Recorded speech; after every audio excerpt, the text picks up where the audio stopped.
Hello and welcome back to the channel. 'Tis I, your host and humble narrator, Ken Lavigne, singer/vocal coach, and today we are looking over an absolute classic from 1979. This is Pink Floyd, The Wall. We're not going to listen to the whole thing. We're just going to listen to a little bit of the very, very end. This is the trial sequence, and I wanted to sort of dive into this because my memory was that Roger Waters voiced all of the characters, and there's a bunch of different characters in this final sequence, and I think my memory was that he did a pretty good job of it. So let's dive into that and take a listen to this final sequence from Pink Floyd's The Wall.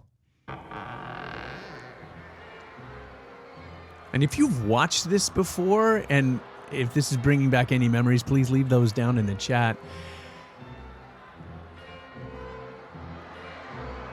Yeah, there's a bit of a preamble here.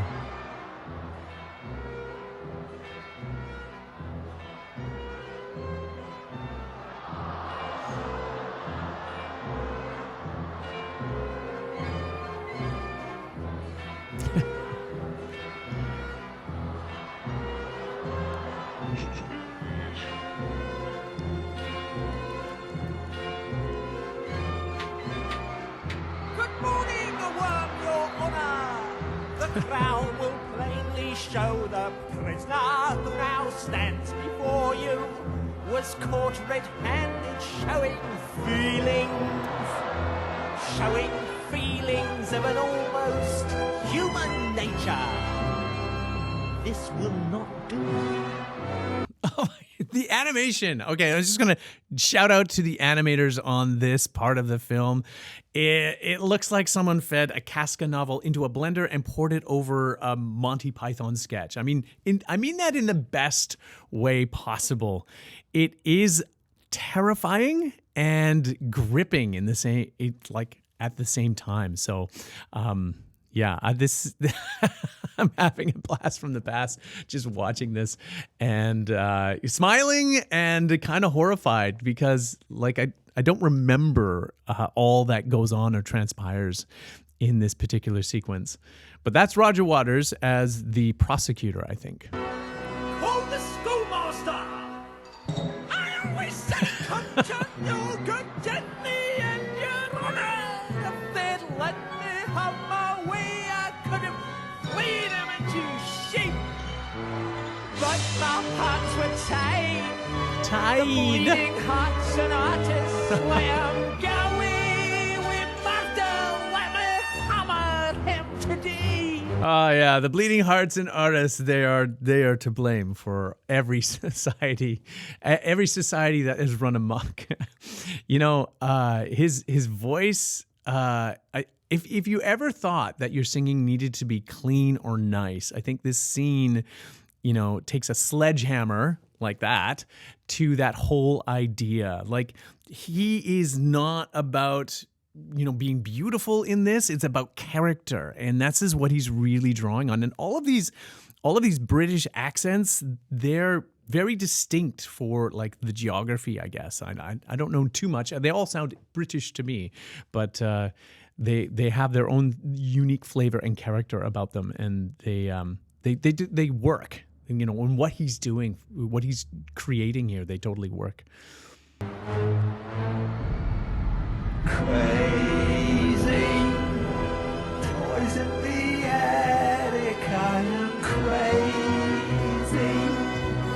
Should we gone fishing?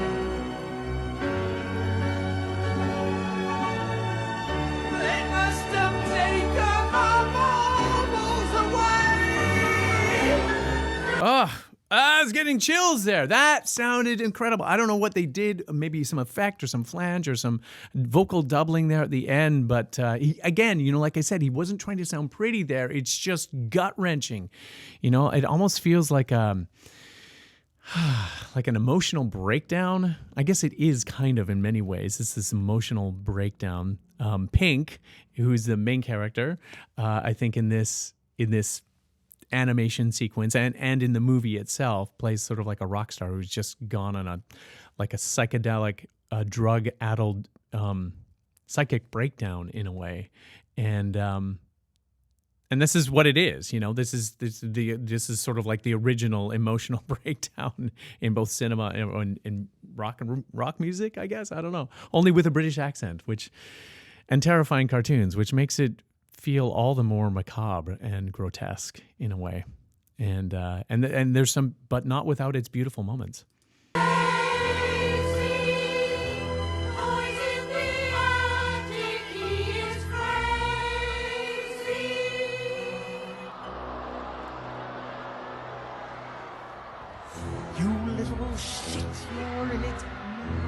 Hope they throw away. Is that the girlfriend? I can't remember.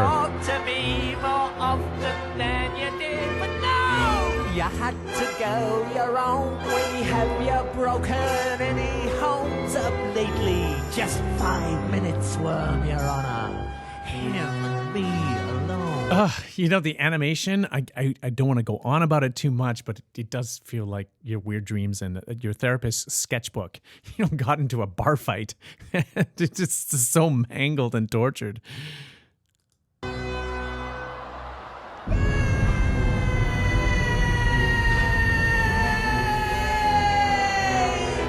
to mother, baby, let me hold you in my arms. But I never wanted him to get in any trouble.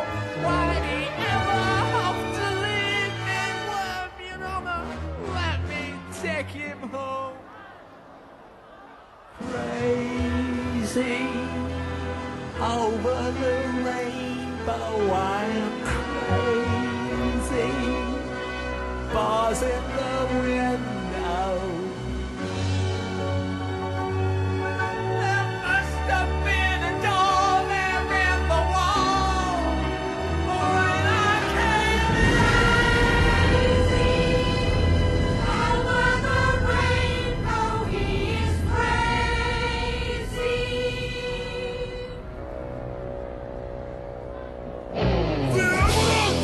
Before the court is. I won't talk about the animation anymore, but I just want to talk a little bit about how beautifully this is mixed. To get all of the symphonic sounds and the vocal sounds and the distorted guitars, I guess Gilmour's guitar riffs there. I mean, it takes an entire team. I recall talking to a guy who wasn't present at this particular, mixing session, but was involved in some of those mixing sessions from the 70s where they were like, they would have guys on different faders on these massive boards, because this is like pre-automation on these boards. And now if you're, it sounds like the Stone Age, but guys would be like, okay, we're gonna take 37, and they would orchestrate which faders they would bring up and bring down in order to achieve that effect. Now, I don't know if they had an automation on this particular board. I have a feeling that if that was available, then they would have used it. I mean, Pink Floyd was one of those innovators for sure, and would have said, look, we're going to have all the tools that we can bring to the fore to make sure that we have the sound that we're looking for. But it wouldn't put it past me that this was all done by hand. I wouldn't put it past them. I wouldn't put it past me. Things get by me all the time. I don't know. But maybe one of you intelligent folks out there who are watching me right now react to this, you probably know a little bit more. Maybe there's just like it's a Google search away, but I don't do that. I just sort of react, and you can correct me down below in the comment section.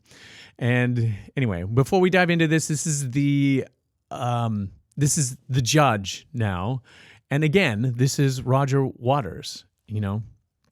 And when I say like he's not just in character, he is the character. You really feel that. Every raspy shriek. It's like pure method acting through the music, and I kind of feel like when I'm listening to this, it's very sort of not cinematic, but like musical theater. It's like heightened in so many different ways. It's like the vocal characters are on steroids. He's not narrating here. This is like embodying the madness that he. I guess I'm not sure if did he write the songs or did he write the lyrics. I think this was co-written with another writer. I don't know if it was just all Roger Waters. And I'm not sure if Gilmour was involved at all. I mean, Pink Floyd was a team. They were, creating these sonic masterpieces together. But whoever it was, he's embodying that madness with every sneering syllable. And I love it. I think it's great. Incontrovertible, there's no need for the jury to retire. The symbolism here in the animation. the judge's mouth is another specific piece of the human anatomy there being animated. Years of judging, I have never heard before of someone more deserving of the full penalty of law. The way you made them suffer, your exquisite white mother, fills me with the urge to deprecate. Please don't. My friend, you have revealed your deepest fear. I sentence you to be exposed before your peers. Tear down the wall.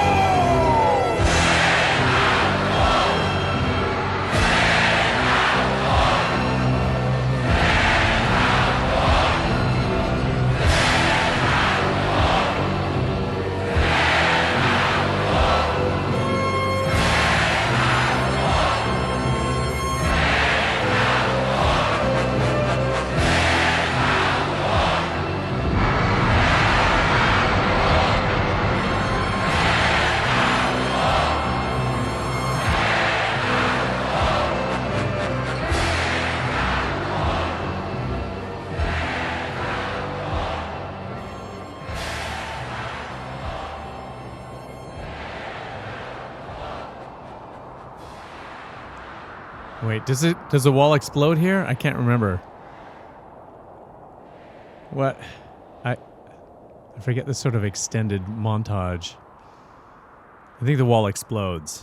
Okay, we're gonna sit tight here and watch the wall explode. Or not. I don't know. I can't remember. The video underneath it says there's still another minute left, so I'm not gonna make you hang out that long. Oh, man. Oh, yeah! Yeah!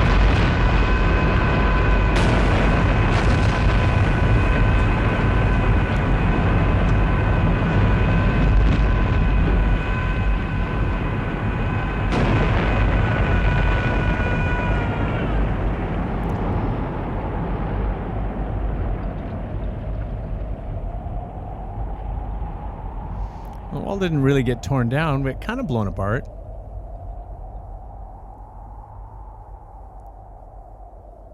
Okay, I think that's about it. I don't know. I'm not really sure what happens after that. I think there's like a weird scene that doesn't quite make much sense at the end. Maybe it does for some people, but it didn't for me. Yeah, like I said, Roger Waters doesn't really care about beauty in this. He cares about the truth of those characters and like embodying them. And it's ugly and it's raw and it's delicious and it's totally uncomfortable. And I think in a way you really get the sense that he's prosecuting in that whole scene, not like his own psyche in some way. And somehow we're all the jury. I don't know. I don't really understand it particularly, but I do know that there's a ton of symbolism there, and maybe one of you gentle folks out there who understands this a little bit more would be able to offer your insights, and I think we could all benefit from that. Now, also too, I was just going to say, if your voice sounds like that in a lesson, like if that was something that was happening, like you were doing a Roger Waters impersonation on a song that wasn't The Trial, I would normally be a little bit worried, but I think for here, it's exactly what the doctor ordered, assuming the doctor was also slightly unhinged. But those are just a few of my thoughts. So why don't you leave some of your thoughts down in the chat below? I'm interested to find out what you guys think. Was this a trip down memory lane? Have you ever seen this before? Was this something that was a little bit terrifying, but still kind of satisfying? If you want it needs a little bit more context because there's a montage on the outro as all of the chorus was shouting, tear down the wall of the scenes from the actual movie, the live action, not the animation part. And there's I guess a lot of symbolism going there. I've forgotten that the actor playing PiNK, I can't remember who the actor was, had this whole psychological breakdown throughout the film as he sort of toys with madness and all of this stuff, this, I don't know, Jungian or Freudian stuff gets dredged up from his past, and it comes to that culmination there at the end of the piece. So interesting, kind of cool. I totally love the vocals, and I really love the orchestration and how all of that kind of played together. But those are, like I said, just a few of my thoughts. You can send your thoughts down the wire and down below. And I guess that's about it. If oh yeah, I hit the subscribe button if you got anything out of this. That always helps the algorithm or whatever. I don't know if it helps me, but I would appreciate it. And also too, if you are wanting to bring out the character in your own voice, I strongly recommend that you reach out to a vocal coach. There might be one living in your area. Learning one-on-one is the best, but if that's not possible, you can reach out to me in YouTube land. There's lots of vocal coaches living in YouTube land, but I'll be sure to leave my coordinates down below, and you can sign up for a free vocal assessment with me. We conduct them over Zoom, and we can get to know each other. And if you're interested, you can decide whether you want to continue on with your vocal development with a vocal coach or not. Okay, I will leave it there. And yeah, thank you very much for taking time out of your super busy day and spending a few of those precious moments here with me. Much love and appreciation to you all, and we will see you next time.